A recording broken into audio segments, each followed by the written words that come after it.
بعد ما اتكلمنا على انواع الخلع المتكرر سواء خلع امامي او خلع خلفي، تعالوا بقى نتكلم عن حاجه مهمه جدا في الخلع الامامي وهو الاكثر شيوعا. زي ما احنا قلنا، لو احنا هنبص هنا تاني على الكتف، زي ما احنا اتفقنا ان الخلع الامامي ده معناه ان راس عظمه العضد دي اتخلعت من مكانها وطلعت لقدام.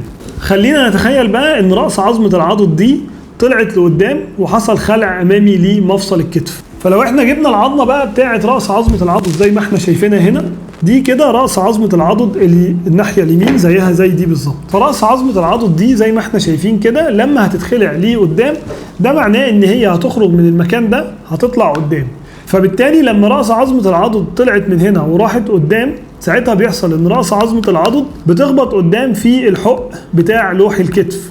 مع تكرار الحركه دي كذا مره تبدأ رأس عظمة العضد من الناحية دي تفقد جزء كبير منها. وزي ما احنا شايفين ان رأس عظمة العضد دي دايرة، فلما تفقد الجزء الخلفي منها اللي هو بيتخبط في الحتة اللي قدام دي زي ما احنا شرحنا، ساعتها الدايرة دي ما بتبقاش دايرة زي ما احنا شايفينها كده، ساعتها بتبقى عبارة عن شكل بيضاوي، وبالتالي مدى الحركة بيقل لان هي فقدت جزء كبير من القطر بتاعها. كل لما المريض يحاول يوصل لمدى حركة اوسع، ساعتها بتتخلع بصورة أسهل وأسرع بكتير من لو كانت هي دايرة كاملة، علشان بتتحرك على القطر الكامل بتاعها. وساعتها بقى لو احنا بصينا على الشكل البيضاوي بتاع رأس عظمة العضد، هنلاقي ان احنا زي ما احنا شايفين في الفيديو اللي فوق ده، لازم نحط حاجة تستعوض الجزء اللي مبقاش موجود من رأس عظمة العضد، علشان مدى الحركة لما يوصل للمدى الكامل ليه رأس عظمة العضد ما تعلقش قدام وتتحرك بصورة طبيعية زي ما احنا شايفين في الفيديو اللي فوق.